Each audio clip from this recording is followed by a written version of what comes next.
Hello friends, आज हम बात करेंगे एक बहुत इम्पॉर्टेंट टॉपिक के बारे में।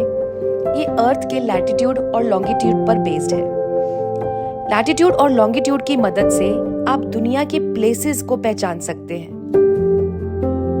एक इमेजिनरी एक्सिस जो कि नॉर्थ पोल और साउथ पोल से पास हो रही है, इससे अर्थ को हल्का सा टिल्टेड व्यू मिलता है।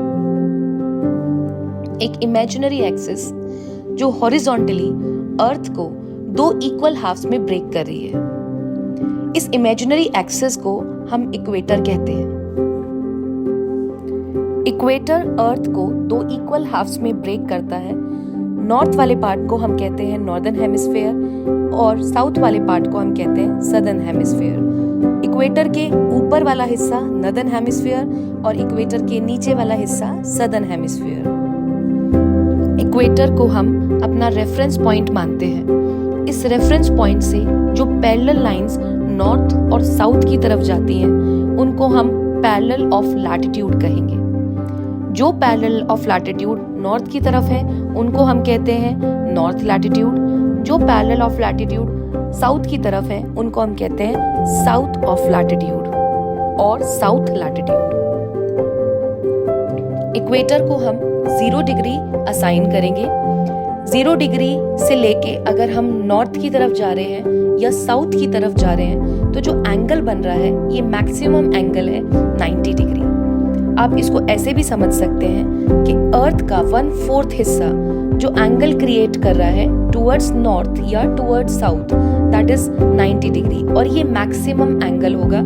इस एंगल को हम इक्वेटर से मेजर कर रहे हैं, यानी मिनिमम एंगल हमारा जो इक्वेटर पे है दैट इज 0 डिग्री, और इक्वेटर से नॉर्थ की तरफ 90 डिग्री एंड साउथ की तरफ भी 90 डिग्री। वैसे तो बहुत सारी पैरेलल लैटिट्यूड टुवर्ड्स नॉर्थ और towards south from the equator present होती है, लेकिन इसमें से 4 मोस्ट इंपॉर्टेंट है।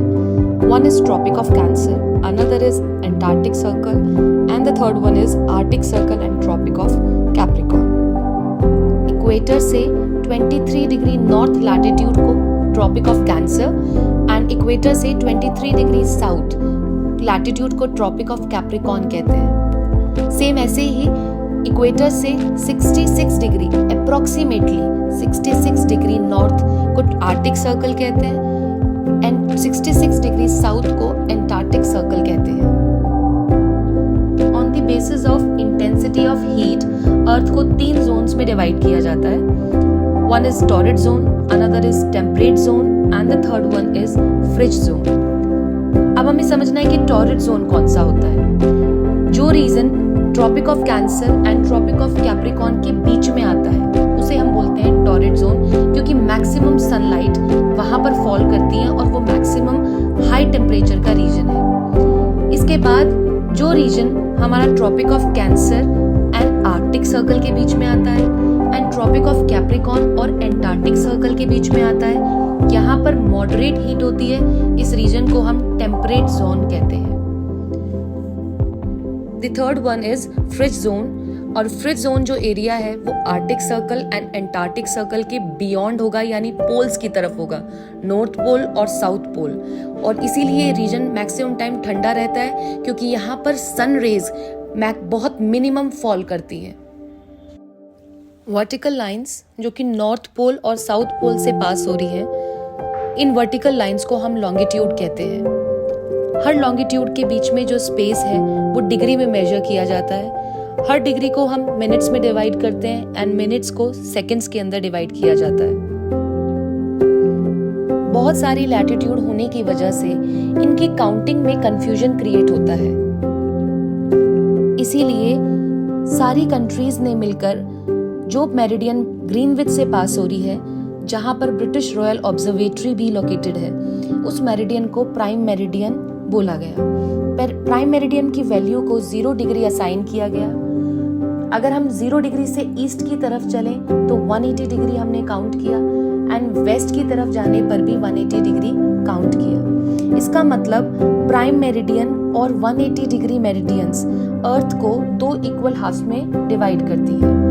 जो वेस्ट की तरफ है उसको हम बोलते हैं वेस्टर्न हेमिस्फीयर, जो ईस्ट की तरफ है उसको हम बोलेंगे ईस्टर्न हेमिस्फीयर। या फिर हम W और E साइन को भी यूज करते हैं। लैटिट्यूड और लॉन्गिट्यूड की एप्लीकेशन मैप कोऑर्डिनेट्स में है। फॉर एग्जाम्पल, अगर किसी को अपने बिलव वन से मिलने के लिए दिल्ली जाना है, तो जो दिल्ली के कोऑर्डिनेट्स हैं that is 28 degree north and 77 degree east, तो जो 28 डिग्री है दैट सिग्निफाइज लैटिट्यूड और जो 77 डिग्री ईस्ट है दैट सिग्निफाइज लॉन्गिट्यूड। इसी तरीके से हम लैटिट्यूड और लॉन्गिट्यूड को टाइम कैलकुलेट करने के लिए भी यूज करते हैं। तो इसके लिए आप नेक्स्ट वीडियो देखिएगा। उस वीडियो के अंदर मैं आपको सिखाऊंगी कि कैसे हम लैटिट्यूड और लॉन्गिट्यूड से टाइम को कैलकुलेट कर सकते हैं।